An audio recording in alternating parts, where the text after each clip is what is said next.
Pokoknya sampean yakin pangeran iku kondang. Islam itu dipimpin kiai keliru ya mlaku, dipimpin kiai bener ya mlaku, dipimpin kiai gonta-ganti ya mlaku. Teng TV sering ono berita ustad sodomi, ustad ngene-ngene. Wong ya ora terus gedeng Islam, ya nyalahno ustad iku. Ya ono Islam dibajak, ekstremis ya muni Islam, sekuler ya muni Islam, liberal ya muni Islam. Ya Islam ya baik-baik saja. Ora ono masalah kan, biasa mawon. Yo rame ini dunya. Riyen Rasulullah niku rak sae-saene tiyang niku mawon disisipi tiyang munafik. Karena ndak ada cerita pendapat itu memuaskan semua napa pihak. Rasulullah rak kesayangane pangeran. Niku pun ndak bisa memuaskan semua orang. Sehingga orang yang kecewa ya jadi munafik. Pemene terima kiai, terima presiden, terima Kapolri, terima pangam, enggak bisa. Apapun konsepnya itu enggak bisa. Mesti ada yang setuju pendekatan ekstremis itu persuasif. Sing sitok gak harus tegas. Kalau enggak tegas enggak bisa membasmi akar-akarnya. Sing jare persuasif, nak tegas mereka dendam malah kacau negara. Sing sitok kalau enggak tegas mereka ngelamak. Ini kan ra iso selesai. Akhirnya nyelesaikan, aku sing pimpinan nurut. Akhirnya sing pendapatnya gak tinggal. Nurut ya nurut mergo dipecat tapi terus balik lo sidik. Balik lo apa? Sidik. Masjid ge ngoten nasib kiai ge ngoten. Kulo nak di murid kuatah, di santri kathah sing kiai ge kathah. Wono kiai niku sowan kula, Gus, masjid itu ape nganakno zikir Ramadan. Dadi 24 jam full mulai bar subuh sampai sahur. Saking semangat ibadah Ramadan. Terus ibadah ning dia muni takok. Ya teng masjid, Gus. Dadi masjid itu ben makmur, terbaik masjid makmur. Tak omongi. Lah apa ngarit itu ora ibadah. Apa dadi satpam mergawe iku gak ibadah. Apa nyupir angkot golek nafkah ibadah. Kiye kok goblok kira karuan aja muni ngono. Astagfirullah, iki ora urusan iku, Gus.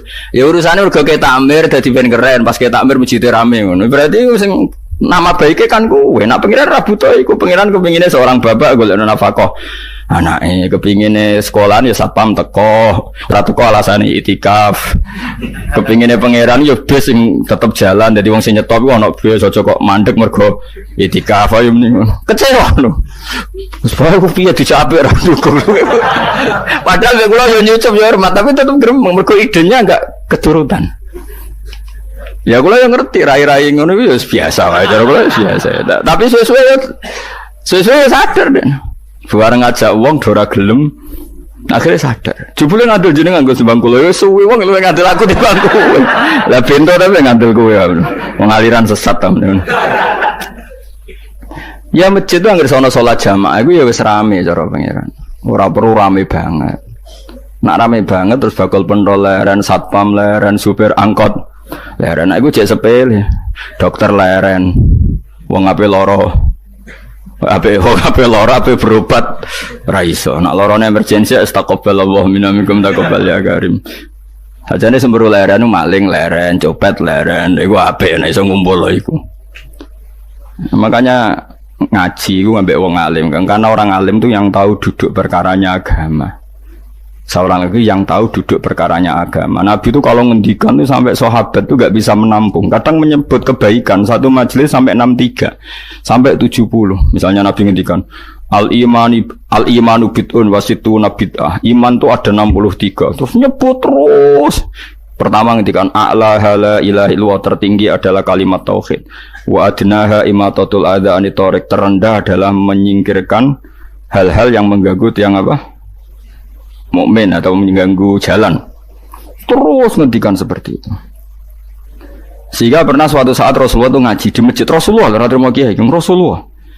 itu ngaji di masjid. Nabi kalau ngaji di masjid memang di teras, jadi terbuka. Terus ada pemuda santai dengan santainya nggo pacul, ngliwati Nabi ngaji diliwati. Nggo pacul ya santai. Singkat cerita semua sahabat itu mencibiri. Celaka betul pemuda itu, ada Rasulullah ngaji tidak ikut tapi dia berlalu saja bawa cangkulnya.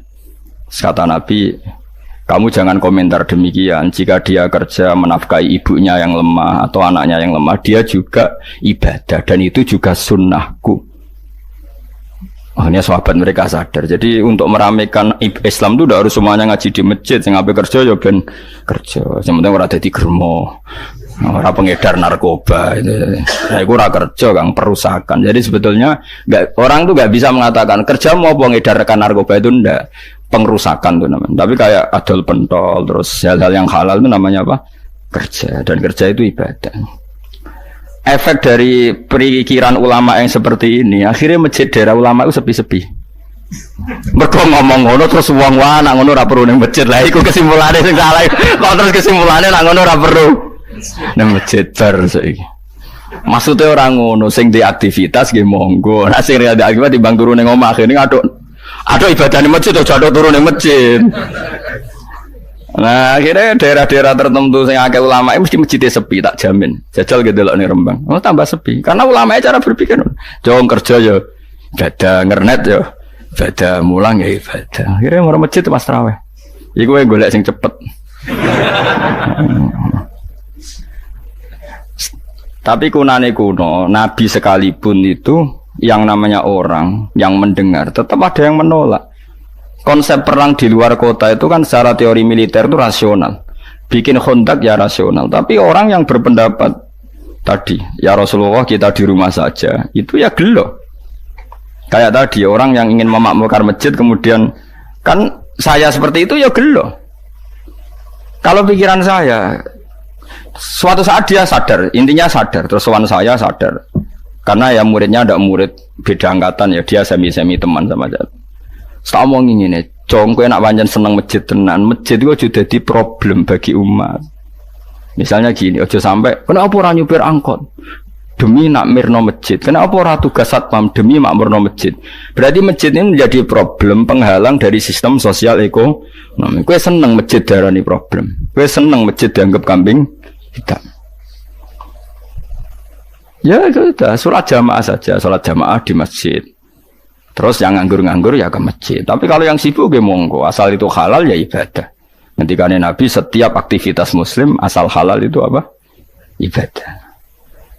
Makanya kita harus. Nah, tapi kan pendapat seperti ini itu kan kadang dibantah juga. Tapi ke Ramadan Gus tahun pisah, nosok ngejinan rasa setuju. Tak bukti kalau dia hadun nafsi tak tes. Ya wis aku setuju. Syaratnya ketuane takmir ra kowe. Dadi masjid rame pas kowe ra ketua takmir. Isen deh karena dia ingin punya prestasi. Berarti sawang wow pas dia ketua takmir hadun nafsi enggak? Hadun nafsi pasti dia itu cari. Ya jajal pengajian sing gede-gede. Mereka pengurus takmirnya kepengen pas era ini tahu pengajian geden. Pas gak pengurus takmir terus ada pengajian geden. Wah apa rame-rame bareng. Padahal orangnya sama. Nah itu ulama itu tukang ngomong seperti itu. Mungkin menyakitkan, tapi ulama itu terus ngomong seperti itu supaya agama ini dibawa berdasar ikhlas, bukan hadzun nafsi, bukan kepentingan pribadi. Tapi tentu ulama tetap ngomong iktikaf ya sunat baik, kerja ya baik, amal lainnya asal baik ya baik. Ngomong gitu terus. Tapi kan mangkal loh akhir ulama, karena bagi pengurus masjid baik itu pas Ramadan ya masjidnya rame. Bagi yayasan yatim piatu amal apik ya dikekno yayasan yatim piatu. Bagi KBIH, bagi travel amal apik ya umroh. Ya ora. Jadi tenan kula raguyen. Mana mungkin travel umroh dalil kowe nek ada dhuwit luwih kekno cah yatim kekno masjid gak payu travel.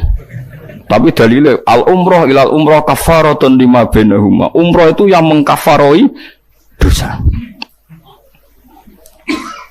Jadi dan itu kersane Allah, orang macam-macam pikirannya kersane Allah dan baik-baik saja. Dunia diokal-akali ini ya baik-baik saja. Allah ya tenang aja tetap sugih.